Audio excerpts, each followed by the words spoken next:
بسم اللہ الرحمن الرحیم۔ معزز خواتین و حضرات، السلام علیکم ورحمۃ اللہ وبرکاتہ۔ راہ چلتے چلتے اگر ہمیں کوئی گری پڑی چیز مل جائے یا کوئی جانور گم شدہ مل جائے تو اس کا شرعی طور پر حکم کیا ہے؟ یہ ہے حدیث کے سبق کا موضوع۔ مشکوٰۃ المصابیح کتاب البیوع باب اللقطہ ہے، گری چیز کو اٹھانے کے حوالے سے، اور 3051ویں حدیث کتاب میں ہے اور پہلی باب میں ہے۔ یہ حدیث ہم نے کل شروع کی تھی لیکن وقت کی قلت کے باعث اسے مکمل نہ کر سکے۔ آج میں صرف اس کا ترجمہ کر کے بات کو آگے بڑھاؤں گا۔ نبی کریم صلی اللہ علیہ وسلم نے ارشاد فرمایا کہ اگر کوئی گری پڑی چیز مل جائے تو اس کی تھیلی اور داغے کی پہچان کرو، سال بھر میں اس کے مالک کو ڈھونڈو، اگر اس کا مالک مل جائے تو بہتر، ورنہ آپ اسے جیسے چاہو خرچ کرو۔ پوچھنے والے نے پوچھا کہ اگر گم شدہ بکری ہو تو اس کا کیا حکم ہے؟ آپ نے فرمایا یا وہ تمہارے لیے ہے یا تمہارے بھائی کے لیے ہے یا پھر اسے بھیڑیا کھا جائے گا۔ اس نے گم شدہ اونٹ کے بارے میں پوچھا، آپ نے فرمایا تمہیں اس کے بارے میں کیا؟ اس کا مشکیزہ اس کے پیٹ کے اندر ہے، اس کے پاؤں سلامت ہیں، وہ پانی پر جا سکتا ہے اور درختوں کو کھا سکتا ہے یہاں تک کہ اس کا مالک اس کو ڈھونڈ لے گا، اس کا مالک اس کو پا لے گا۔ معزز خواتین و حضرات، اہل علم نے یہاں پر بنیادی طور پر دو باتیں بیان فرمائی ہیں۔ گمشدہ چیز اگر ملتی ہے تو اس کی دو شکلیں ہیں۔ اگر تو معمولی ہے تو اس سے استعمال بھی کر سکتا ہے یا اس کا اعلان کر دے یا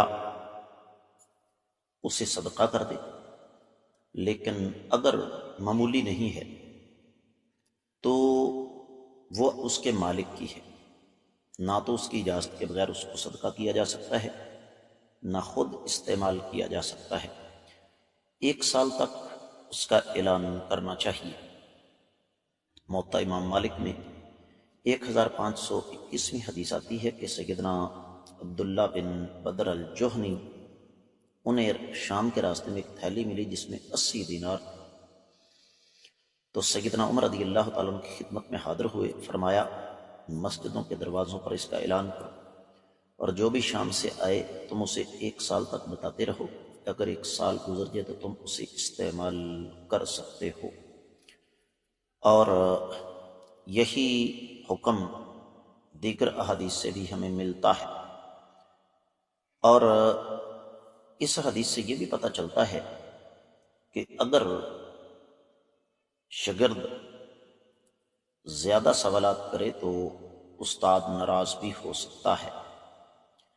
معزز خواتین و حضرات، اسی حدیث مبارکہ سے یہ بھی پتہ چلتا ہے کہ ایسا جانور جو کہ کمزور ہے اس کا شرعی حکم کیا ہے۔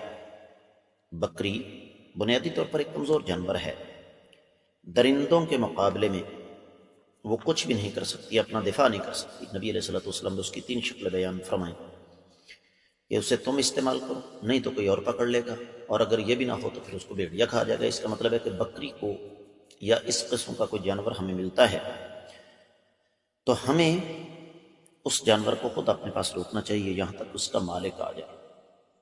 اور اونٹ، اس کے بارے میں بھی آپ سن چکے ہیں کہ اونٹ کو چھوڑ دیا جائے، اس لیے کہ اونٹ بذات خود ایک طاقتور جانور ہے، یہ جنگلی جانوروں کے مقابلے میں اپنا دفاع کر سکتا ہے، تو لہذا اسے کسی قبضے میں لینا جائز نہیں، اس لیے کہ وہ اپنی حفاظت اور دیکھ بھال کا محتاج نہیں ہے۔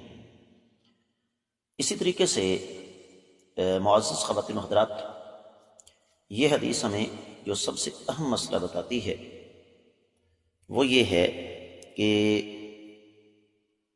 گری پڑی چیز کوئی مل جائے تو 1 سال تک اس کا اعلان کرنا چاہیے۔ صورتحال کی مناسبت سے میں سیدنا زید بن خالد الجہنی رضی اللہ تعالیٰ عنہ کا تعارف کروا دوں۔ ان کی کنیت ابو عبد الرحمن یا ابو طلحہ تھی، مدنی کہلائے، اکابر صحابہ میں سے ہیں۔ فتح مکہ کے موقع پر بنو جوہینہ کا جھنڈا ان کے ہاتھ میں تھا۔ آقا علیہ السلام کی وفات کے بعد کوفہ منتقل ہو گئے۔ 68 یا 78 یا 85 ہجری کو 68 یا 78 ہجری کو 85 سال کی عمر میں ان کا انتقال ہوا۔ تو بنیادی طور پر یہ بات سمجھنے والی ہے کہ یہ حدیث مبارکہ ہمیں لقطہ، گری پڑی چیز جو ہم اٹھا لیتے ہیں، اس حوالے سے بہت کچھ بتاتی ہے۔ اس پر ہم سب کو غور کرنا چاہیے۔ اس کے ساتھ ہی آج کے حدیث کے سبق کا اختتام ہوتا ہے۔ آپ لوگوں سے خصوصی طور پر گزارش ہے کہ جہاں تک ہو سکے اس بات کو صدقہ جاریہ سمجھ کر واٹس ایپ پر، فیس بک پر، انسٹاگرام پر زیادہ سے زیادہ آگے شیئر کیجیے۔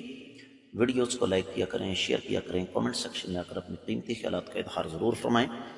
اگر ابھی تک آپ نے ہمارے چینل کو سبسکرائب نہیں کیا تو ضرور کیجیے، دوسروں کو بھی دعوت دیجیے، ساتھ لگے گھنٹی کے بٹن کو ضرور دبائیے تاکہ تازہ ترین اسباق آپ کو ملتے رہیں۔ آپ کے کامنٹس کا انتظار کرتا رہوں گا۔